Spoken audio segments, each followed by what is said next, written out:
que mais que você encontrou assim de convergência entre relatos históricos de civilizações afastadas? Tipo, sei lá, aqui na América do Sul, no Egito, no Camboja, na Austrália, nos Estados Unidos. Nossa, um monte. Vamos lá, então.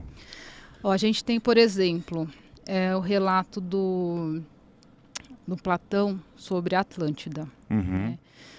E aí, olha que interessante, ele fala sobre 9 províncias na Atlântida, né? E aí ele conta, né, que, na verdade, o Platão ele teve acesso a essa informação através do Solon, que era um parente dele, e o Solon era um político grego que esteve no Egito e, através de uma escola iniciática lá do Egito, passaram informação para ele, que era informação secreta, a respeito da Atlântida e de como ela teria, né, o último reduto dela teria sucumbido naquela época, né, eles dataram em 10 mil anos atrás, que para a gente seria algo em torno de 12 mil. E aí ele dá detalhes, né, da cidade de Atlântida no livro Timeu e Critias, e aí ele fala dessas 9 províncias.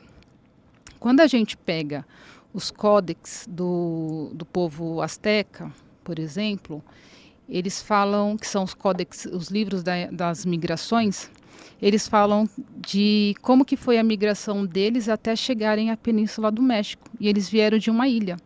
E essa ilha chamava Aztlán. E aí, o mais interessante, esse povo, né, os mexicas, eles falam que a tribo decidiu, né, o deus deles falou para eles buscarem outras terras.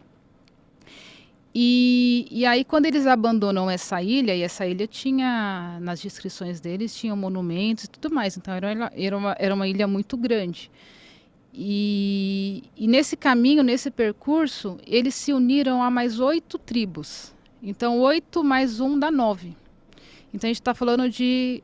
Enquanto Platão falava de 9 províncias, você vê os astecas falando de 9 tribos que chegaram e atingiram ali a região e alcançaram a região lá da Península do México. Então, olha como bate a informação. Atlântida, Aztlán, né? Então, tem muita similaridade, né? A gente vai ter o Pupuvu, que é dos maias ali da Guatemala, que eles falam que antes dos deuses terem sucesso em criar a humanidade, outras 2 raças foram criadas. A primeira raça, ela foi criada da lama e dissolveu. A segunda raça foi criada de madeira e inundou.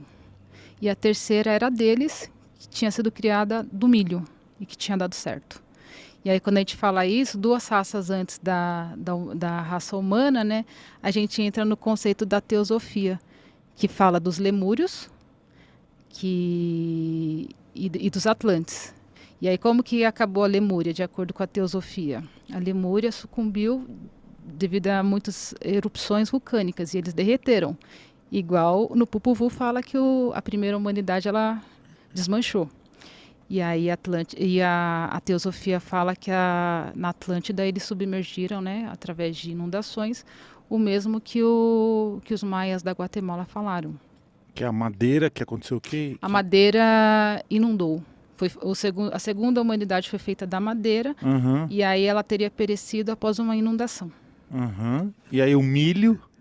Deu certo, que seríamos nós, né? Que a teosofia chama de... Nós somos a 5ª raça, né, para a teosofia, porque as 2 primeiras, elas eram etéricas, né? Ontem tinha um pessoal, né, de teosofia aqui. Teve, aqui a gente falou muito da como é que é? Da fraternidade branca.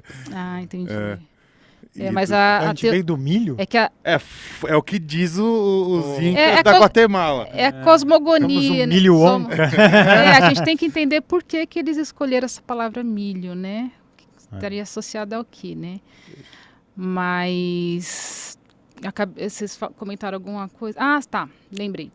Porque o que acontece? A teosofia, como que a Blavatsky teve acesso a essa informação? Através de pergaminhos lá no Tibete, né?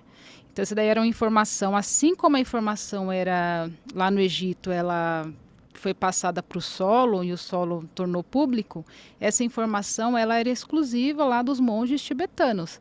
E a Blavatsky foi lá, foi iniciada lá, teve acesso a um livro de Dzian, e aquele conhecimento ela não podia passar adiante, e ela passou. Tanto é que ela foi perseguida depois disso. E aí a teosofia ela nasce a partir principalmente desses conceitos que estão lá no livro de Dzian. E a teosofia é outro conceito que dá para a gente, por exemplo, relacionar a teosofia com os egípcios. A questão da... É só para esclarecer o povo aqui do chat, a gente sabe que o milho é só um símbolo, a gente sabe. É que assim, o símbolo está sempre associado a uma origem física de uma representatividade de algo. Então, por exemplo, igual ela explicou aqui, tem uma simbologia. Você falou que era o barro que desmanchou. Isso. Aí você pegou a associação do vulcão que explodiu, é isso? Lá na Lemúria, exato. Aí tem a madeira que inundou. Que daí pega a Atlântida que submergiu. Exato. Então assim, gente, é só uma simbologia. Aí tem o milho. O que é o milho? O que vai acontecer com o milho? Não é? A gente tem que se perguntar, o que vai acontecer com o milho? Será que vai superaquecer e vai virar pipoca? Então, inclusive a gente podia comer um milho, né? Gostoso.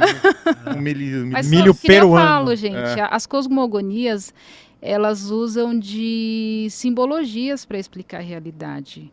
Né? A cosmogonia não é a filosofia que usa a razão para explicar a realidade. Essa é a diferença. Né? Mas a gente também não pode descartar as cosmogonias porque tem muita chave ali para decifrar o nosso passado. Tem um pessoal no chat aqui falando que o milho poderia ser um simbolismo da glândula pineal. O desenvolvimento da glândula pineal no ser humano. É um simbolismo. Agora a gente precisa detectar, decifrar essa chave, né?